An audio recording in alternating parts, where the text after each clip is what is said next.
Israel और Hamas की जंग में अमेरिका लगातार इजराइल की मदद कर रहा है, जिस पर अब रूसी राष्ट्रपति ने अमेरिका को फटकार लगाते हुए इस युद्ध का कसूरवार ठहराया है।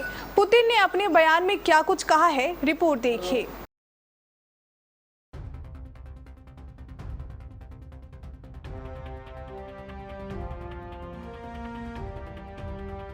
इजराइल हमास के बीच चल रहे खूनी जंग को आज 5 दिन होने को है। अब तक दोनों देशों में 2100 से ज्यादा लोगों की जान जा चुकी है। स्थिति दिन प्रतिदिन बिगड़ती ही जा रही है। कोई भी पीछे हटने का नाम नहीं ले रहा है। हालांकि बाकी देशों को डर ये है कि कहीं तीसरा वर्ल्ड वॉर न छिड़ जाए, जिस पर अब रूसी राष्ट्रपति ने अमेरिका को इन सब का जिम्मेदार ठहरा दिया है।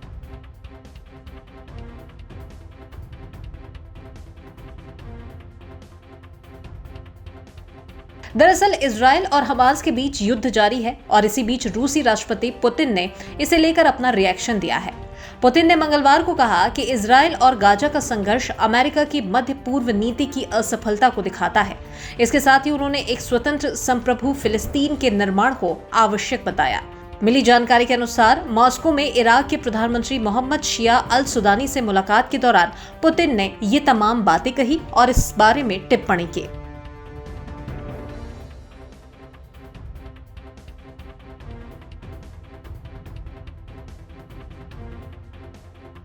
अपने बयान में पुतिन ने आगे कहा कि मुझे लगता है कि ज्यादातर लोग मुझसे सहमत होंगे।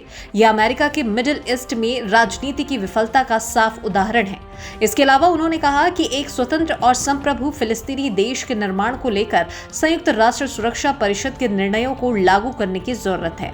उन्होंने कहा कि अमेरिका ने इस मुद्दे को हल करने में एकाधिकार जमाने की कोशिश की थी, लेकिन दुर्भाग्य से वह ऐसा कोई समझौता नहीं खोज सके जो दोनों पक्षों को मंजूर हो।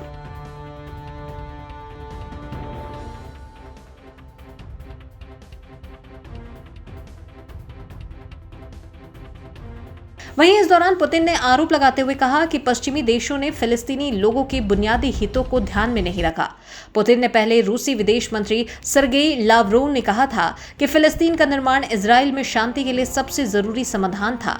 रूसी राष्ट्रपति कार्यालय क्रेमलिन की ओर से यह कहा गया कि इजराइल पर हमास के हमले से पहले फिलिस्तीनी राष्ट्रपति महमूद अब्बास की रूस यात्रा की योजना बनाई जा रही थी।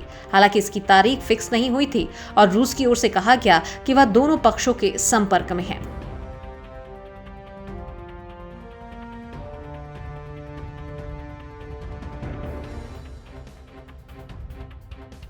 तो कुल मिलाकर हालात बनने की बजाय आए दिन बिगड़ते ही जा रहे हैं और इन सभी हालातों को कहीं न कहीं बिगड़ने को लेकर जोर इन तमाम नेताओं के बयानबाजियों की वजह से भी मिलते जा रहे हैं। अब आगे देखना होगा कि आखिर शांति कब इन दोनों देशों के बीच बहाल हो पाती है, या फिर जिस बात का डर है यानी कि तीसरे वर्ल्ड वॉर का कहीं वही ना हो जाए।